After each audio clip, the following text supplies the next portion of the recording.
Hey guys, what's up? This is Pantar Dragon, and today we'll be going over the top 5 best AD carries for solo queue. So basically, the difference between this tier list and my last tier list is my opinion on things. Like for instance, I thought Tristana wasn't the best, and she deserved number 5, but now I see she's really powerful. And with that in mind, I kinda changed the tier list, and of course, the Lucian.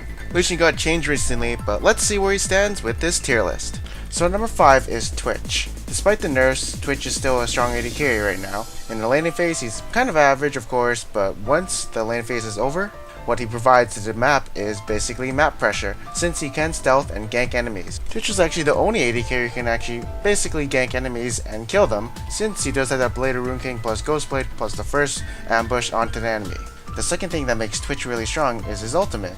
Its AoE gives him more attack damage, and of course, it makes him a really strong late game monster.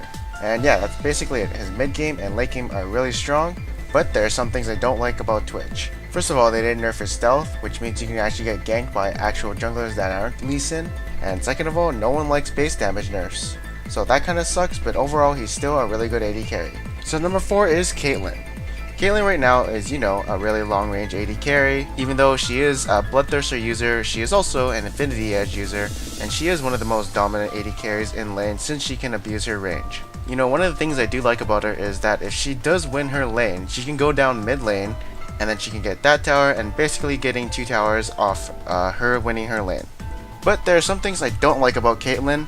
For instance, most AD carries do scale better than her since she does not have any attack speed steroids or attack damage steroids, etc. And I don't like her escape. That thing can be interrupted and you won't get the full escape. Up next we do have Kog'Maw. So Kog'Maw is a long range AD carry. He's always done tons of damage late game, and what I like about him most is his abusiveness of the Triforce, since he can proc it every 2 seconds with his ultimate and other skills.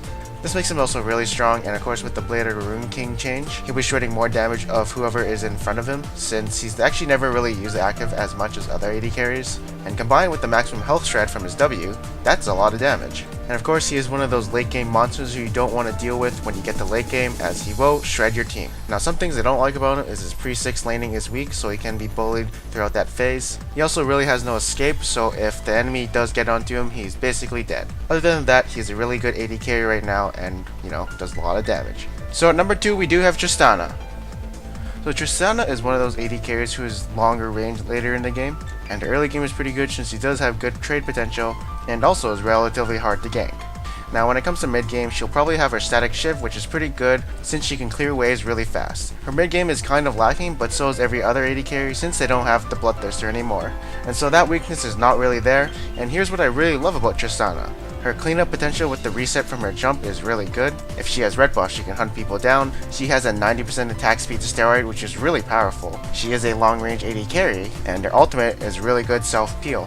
Some things I don't like about Tristana is that her W has a huge cast animation, and she doesn't have any AD ratios, but it doesn't matter right now since the meta is all about auto attacks and Infinity Edge.